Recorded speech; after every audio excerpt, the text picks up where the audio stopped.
Welcome to the Deep Dive, brought to you by irisharchaeology.org. Today, we're really digging deep into court tombs. These are, well, incredibly impressive megalithic monuments. Absolutely.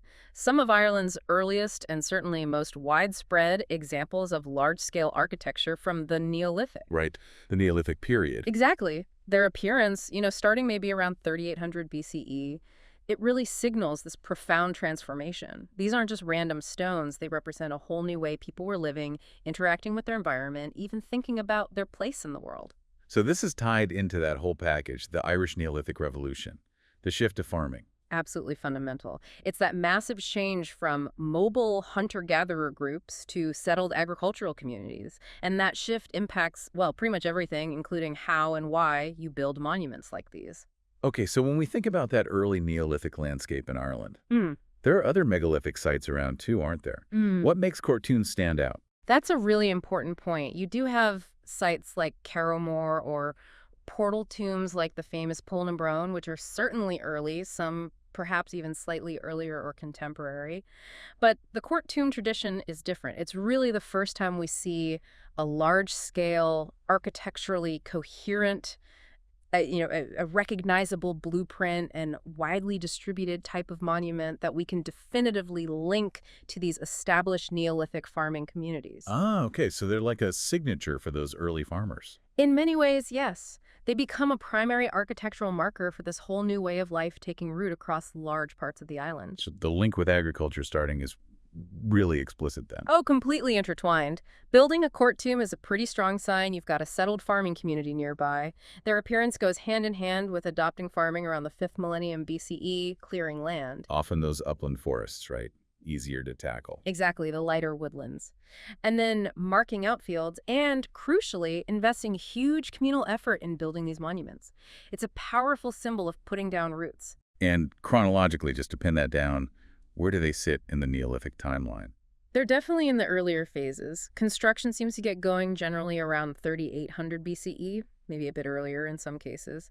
We've got C14 dates, like Cregan somewhere in the 3800 to 3500 BC window, Audleystown perhaps a bit earlier, 3900 to 3500 BCE, Creevy around 3500 BC. So yeah, they really represent that first major wave of megalithic construction tied to the Neolithic farming package. What strikes me, though, is that the main period they seem to have been used for burials is actually quite short. It is, relatively speaking. The primary phase of, let's call it funerary activity, seems to span about 350 years, mostly wrapping up around 3500 BC. Which is much shorter than, say, passage tombs continue to be used. Definitely. And that suggests a really dynamic early Neolithic period. Society, beliefs, maybe even the economy, things were evolving quickly. It led to shifts in how communities express themselves monumentally. Court tombs were hugely important, but then other forms took precedence. Okay, so we've got the time frame, the connection to farming, this intense but relatively short primary youth phase. Let's really get into the architecture. What are the essential building blocks of a court tomb? You see a remarkably consistent set of core elements. There's always an open court area, one or sometimes more roofed burial galleries, and the whole thing is enveloped in a large stone cairn. And it's not accidental. This is, a deliberate architectural language. They knew what they were building. Let's start with that court. It sounds like the defining feature. What was it for?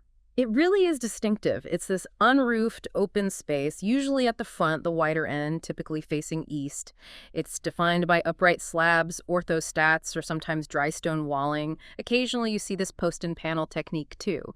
But the key thing is it's clearly a communal space, designed for public rituals, social events, that kind of thing. And they weren't small spaces either. Not at all. Take Creevy, for example. The court there is about 15 by 9 meters. You could potentially fit, maybe 100 people in there? Wow, so definitely a place for the whole community to gather. Yeah, exactly. It suggests a ceremonial arena, maybe for assemblies, resolving disputes, all happening right there, symbolically next to the ancestors in the gallery. Were all the courts the same shape, or did they vary? Oh, lots of variation. The most common is probably the open or half-court kind of U-shaped or horseshoe-shaped, funneling you towards the gallery entrance. Cregan is a good example. Then you get the full court, which is almost a complete oval or circle like at Creevy, often with a narrower entrance. Rarer types include the center court, where you have this oval forecourt actually in the middle of the cairn, with galleries coming off both ends. Ballet Glass Maw 13 is the classic example. And then there are dual court tombs, basically two courts and galleries, often back-to-back or at either end of a long cairn. Audleystown Coha Agonaglec, they show this. Dual courts. That really suggests something about social structure, doesn't it? Maybe two related groups sharing a monument. It certainly implies a more complex arrangement, perhaps linking two distinct kin groups or communities ritually. A very powerful statement about alliances or shared ancestry. So the court wasn't just an entrance lobby. It was a functional space in its own right. Absolutely. It's this liminal zone, isn't it? Open to the sky. Unlike the enclosed gallery, it's where the living community interacted, performed rituals, perhaps mediated with the ancestral realm housed inside a performance space. Okay, let's move from that open court into the galleries, the burial chambers themselves. What define them? Right. The gallery is the core sacred space, intended for the ancestors. Typically, it's a long passage-like chamber built with those big orthostats forming the walls.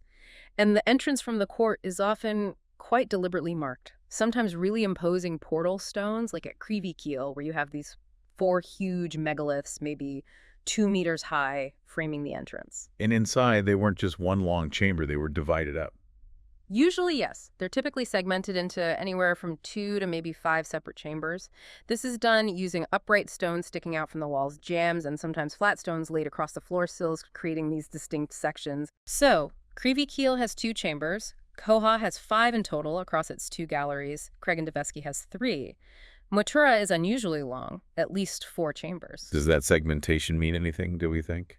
Different family lines, perhaps? That's one interpretation. It could relate to how remains were deposited, maybe different stages of ritual, or yes, possibly reflecting social divisions within the group using the tomb. We don't know for sure, but it's clearly deliberate. And roofing these long stone boxes must have been a challenge. How did they do it? A major engineering feat for the time. They used large, relatively flat slabs capstones laid across the tops of the orthostat walls. But often, the gap was still too wide for a single slab, so they used corbelling. Where they overlapped stones inwards. Exactly. They built up layers of smaller, flat stones along the top of the walls, each layer projecting slightly further inwards than the one below, narrowing the gap until a capstone could bridge it. We find corbel stones still in place at sites like Cregan-Devesky and Creevy, even if the main capstones are gone. Must have been quite low inside, though. Generally, yes.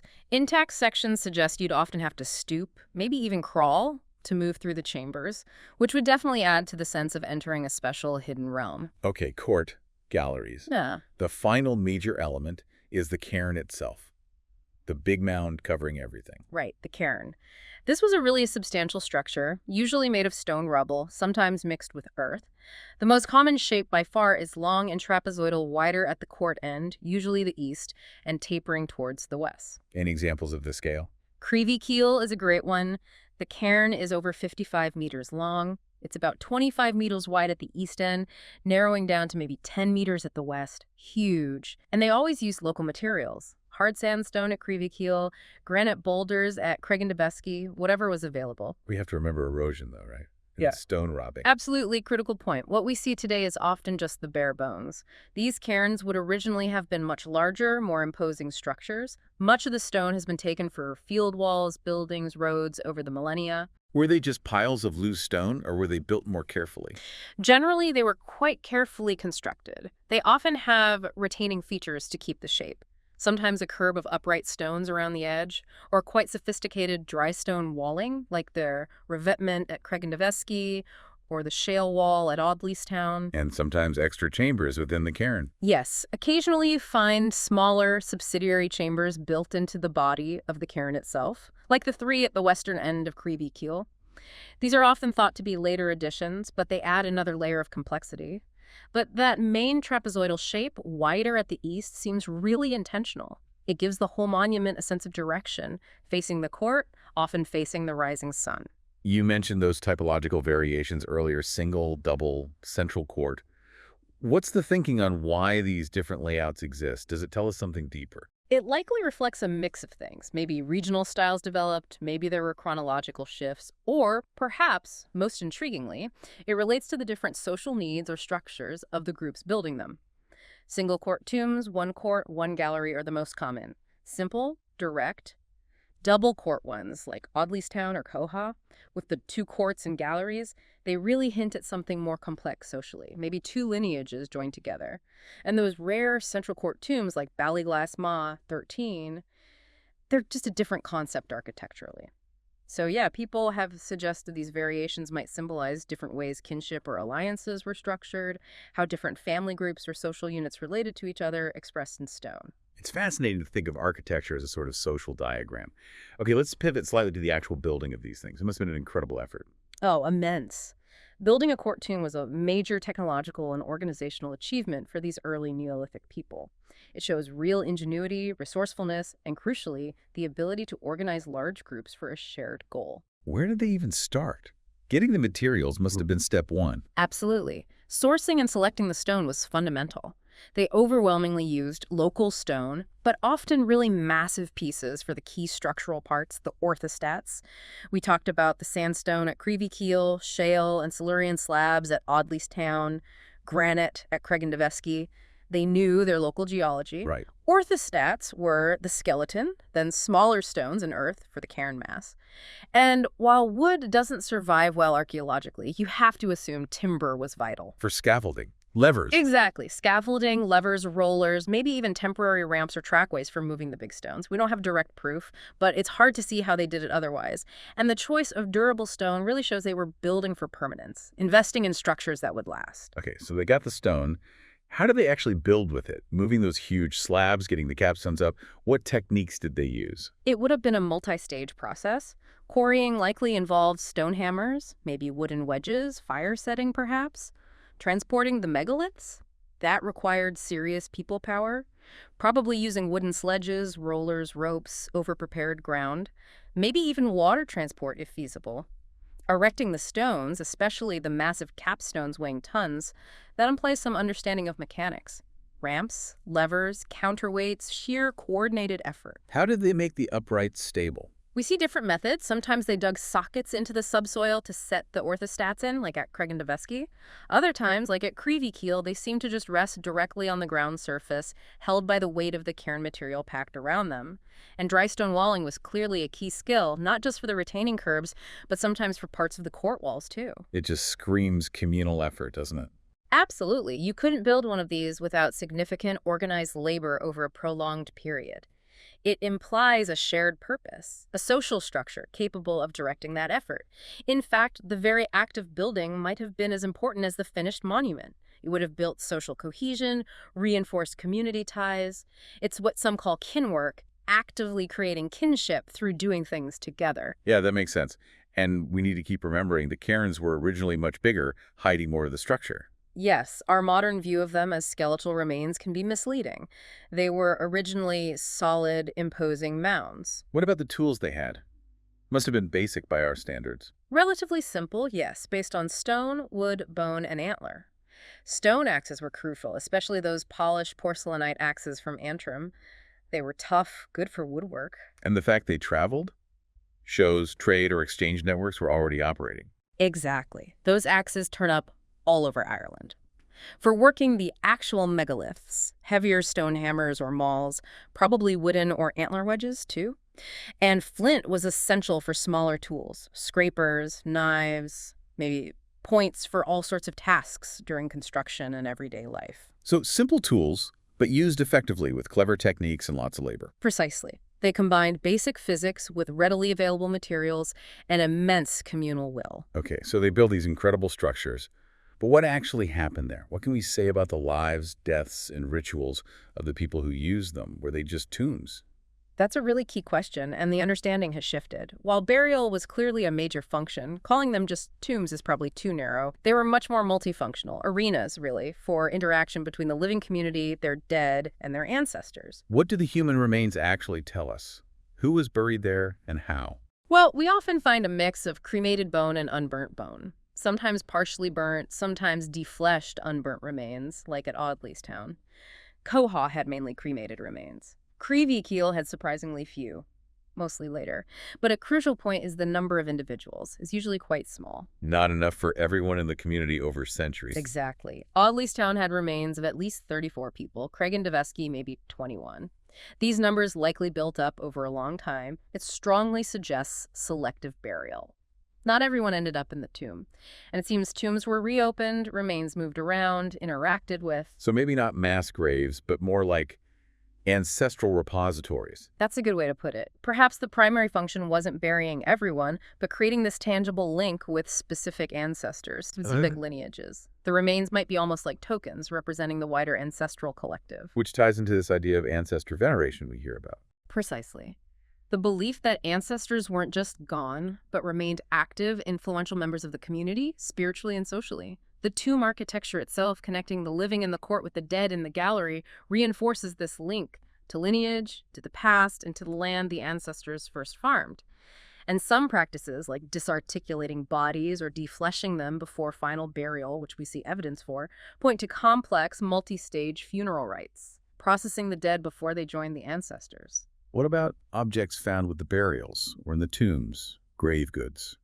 Or maybe better termed deliberate deposits, as they're not always right with the bones. Sometimes they're in the court fill or under stones. But yes, these finds give us huge insights into their material world, technology, rituals, even trade. What kind of things do we find? Pottery is common, often broken sherds, but sometimes recognizable forms like bowls. We have examples from Creevykeel, Audleystown. Craignaveski had fragments of maybe 46 vessels. Some pots, like from Ballintaggart, even had dairy residue inside. Wow, and tools. Yes, polished stone axes turn up, like at Creevykeel and Ballintaggart. Flint tools, knives, scrapers, arrowheads. Creevykeel had a limestone arrowhead. Craignaveski had flint ones, even a javelin head, and a chert arrowhead suggesting links further afield. Anything else? Personal items? Occasionally, Craignaveski had that amazing cache of 123 stone beads. Sometimes quartz crystals are found, like at Creevykeel. Animal bones too, though sometimes these relate to later activity. So the assemblage isn't usually super rich like, say, some Bronze Age burials, but each object tells a story about daily life, ritual practice, connections to other groups. So definitely more than just burials. What other functions could these sites have had? Well, there's that growing recognition of them as multifunctional ceremonial centers, almost like early village halls or churches, maybe. You've got the gallery as the inner sanctum for rites involving the ancestors, maybe restricted access. Then the open court for the wider community ceremonies, gatherings, decision-making. The size of the courts definitely suggests big gatherings. Feasting, maybe. Feasting is a strong possibility at many megalithic sites. The court seems ideal for that kind of communal event. It's a space for social negotiation, reinforcing bonds, all under the watchful eyes of the ancestors in the gallery. And were they separate from settlements or part of daily life? This is really interesting. Unlike some later passage tombs, which can feel quite removed, court tombs are often very close to or even within settlement areas. Think of Behe Tomb, right inside the Sidefield system, or Ballyglass Maw, 13, built directly over an earlier Neolithic house. So really integrated. Deeply integrated into the lived landscape. Civic and ritual centers right at the heart of the community. Some might even have astronomical alignments. Creevykeel seems aligned to the equinox sunrise. And they clearly remained important places for a long time, even after the main burial phase. Yes, the later reuse shows that. The early Christian furnace in Creevykeel's court, Bronze Age activity at Craignaveski. These places retained significance in the landscape long after their original purpose faded. But that primary use did fade relatively quickly, around 3500 BC. Yes, that roughly 350-year window for the main funerary activity is key. It signals a major shift happening in the mid-4th millennium BC. Okay, let's think about where these tombs are found. Is the distribution across Ireland even? Or are there hot spots? Oh, it's definitely not even. There's a very strong concentration in the northern half of Ireland. Basically, north of a line from Galway to Dublin. We know of over 400 sites, maybe slightly fewer depending on classification, but the vast majority are in that northern zone. Counties like Mayo, Sligo, Leitrim, Donegal, right across Ulster, they have really high densities. Does that northern focus suggest connections elsewhere? It does. There are strong architectural similarities with the Clyde cairns in southwest Scotland, suggesting shared traditions, maybe movement of people or ideas across the North Channel. And within that northern area, do they cluster together? Yes, you get distinct regional clusters. Like around Bunatreher Bay in North Mayo, there are nearly 30 sites packed in there. Ballyglassmaw, 13, is part of that group. That suggests real heartlands, maybe areas of early or dense settlement. You also see smaller local groups like around Creggan-Devesky, and even regional preferences in architecture like those enclosed courts being more common in the west, U-shaped ones elsewhere. Why the north, though? Any theories? Probably a combination of factors. Maybe the first big wave of Neolithic settlers arrived or focused there, perhaps links to northern Britain or even further afield in Europe. Environmental factors could play a part too. Maybe those landscapes were seen as particularly suitable for the type of early farming they practiced. And maybe just distinct cultural traditions developed more strongly in the north. What about the specific spots they chose? Uplands, coasts, any patterns there? Generally, yeah, there's a preference for upland slopes and coastal areas, often between, say, 200 and 300 meters elevation. These were probably areas with lighter woodland cover, easier to clear, and better drained soils. They seem to have liked limestone areas, too, and avoided the heavy glacial drumlins maybe for stability as well as farming potential. Did they always pick prominent, visible locations? It's actually quite mixed. Some are in really dominant spots like Deer Park with commanding views, but many others are in much less prominent, almost inward-looking locations where the view out isn't great. That might suggest the focus was more on the activities happening within the court, rather than broadcasting presence across the landscape, or maybe it just reflects different local priorities or traditions, a balance between enclosure and visibility. And how did their locations relate to where people were actually living and farming? That's the crucial link again. The presence of a court tomb is almost certainly a marker for a settled Neolithic farming community, probably practicing mixed agriculture. And as we said, they're often right next to or even built over houses and field systems. Bahy in the side fields, ballyglass over the house, it really underlines that they weren't remote monuments visited occasionally. They were central parts of the inhabited landscape, deeply embedded in daily life, anchoring the community to the land, to their ancestors, a real act of making place. So bringing it together, who exactly were these builders, and what does the end of the tradition tell us about how Neolithic society was changing? Well, they were these pioneering farming groups bringing agriculture, raising stock. Some evidence hints they might have focused more on arable crops initially. Socially, lineage and descent seem really important. The tombs themselves look like ways to materially express and reinforce those kinship ties connecting living descendants to founding ancestors and the land they claimed. And that kinwork idea, kinship, being actively built through shared effort. Exactly. It wasn't just about blood ties. Building and using these monuments together forged social bonds. We see this complexity in the burials, too. Sometimes close relatives, sometimes unrelated people buried together. It suggests community identity was a mix of biological and social kinship. So the tombs were these local arenas where that kinwork happened. Was there social hierarchy? Elites? It's debated. Building monuments implies organization, selective burial implies some people were chosen, but the current thinking leans away from powerful elites controlling everything. They seem more like communal centers. Status might have been linked to being a lineage head, a ritual specialist, maybe descending from the founders, but probably within a system that still emphasized the collective and the ancestors. They served relatively small, local groups. Berg characterized court tomb society as maybe quite static, segmentary, compared to the potentially more expansive networks linked to later passage tombs. Which brings us to why they stopped building them around 3500 BC. What happened? It wasn't just one thing, most likely, a complex mix of factors. There might have been demographic shifts, maybe a population peak around then, followed by a decline, less pressure on land, forests starting to regenerate, economic changes too. If they shifted more towards pastoralism away from intensive cropping, maybe the need for these very fixed ancestral landmarkers lessened. And then there's the rise of other tomb types. Portal tombs were contemporary for a while, but passage tombs really take off after about 3600 BC. Maybe a shift in ideology, different beliefs, different social structures favoring those larger, more astronomically focused monuments. Powell even suggested ideological opposition between the two types. He did. It's possible. That whole period after 3600 BC seems to be one of major social change in Ireland, maybe broader kin networks, more mobility favoring the passage tomb tradition. So yeah, complex brew of demography, economy, ideology, social change likely led to the end of court tombs as the dominant monumental form. So finally, where do court tombs sit in the grand scheme of Irish megaliths? Their place in the overall story. They hold a really foundational position. They represent that first major, widespread flourishing of megalithic architecture in Ireland, part of that broader Neolithic package across Western Europe, like the Long Barrows in Britain. The old, simple sequence, dolmens, then court tombs, then passage graves. We know now it's much messier, thanks to radiocarbon dating. There were overlaps. Right, so portal tombs might be slightly earlier. Current dates suggest some portal tombs, like Pulnabrone, might just pip them to the post, starting maybe 3800 BC or so. Court tombs really get going from around 3700, 356 BC. But crucially, early passage tombs also start appearing around 3750 BC, so there's overlap. How do they relate to portal tombs then? There are definite similarities in design elements, distribution, siting, artifacts. People have debated if one developed from the other. Maybe court tombs evolved from simpler portal tombs, or maybe portal tombs developed from subsidiary chambers in court tombs. The jury's still somewhat out, and the relationship with passage tombs, it's broadly one of succession, but with that early overlap. They really seem to represent different social and symbolic systems, though.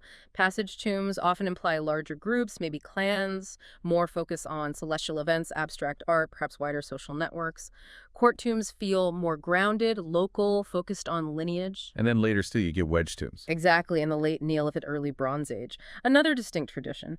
So court tombs are this vital, formative phase. They coexist with portal tombs, they overlap with early passage tombs, and then their primary funerary role gets largely taken over by the passage tomb tradition.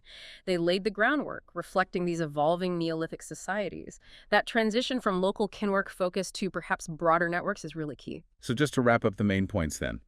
Court tombs, foundational monuments, tied directly to farming arriving, settling down, especially strong in the north. Yes, and crucially, multifunctional. Not just tombs, but community centers for ritual, social life, ancestor veneration, building that community identity linked to lineage and place. Their northern clustering, their landscape preferences tell us about settlement choices. And that relatively short main use period points to a really dynamic time of change. Absolutely. A formative stage in the whole megalithic sequence alongside portal tombs before passage tombs became dominant. It still leaves us with a lot of questions, doesn't it? Oh, definitely. So much still to explore. Refining the dating, understanding all that regional variation, pinning down the social structures AD&A, and that kinwork idea are helping there. The exact nature of the rituals, microarchaeology, looking for feasting evidence, the astronomy aspect, and understanding the economy better, why they declined, how domestic life and ritual really intertwined, the deeper symbolism. Right. Loads to do. It really makes you think, doesn't it? These first monuments capture this moment of intense experimentation. Early farmers forging completely new relationships with the land, with their dead, with each other. A process of cultural creation playing out across the landscape. And the echoes are still there for us to find today. A really fascinating deep dive. And for anyone listening who wants to explore further, do check out the resources available through irisharchaeology.org.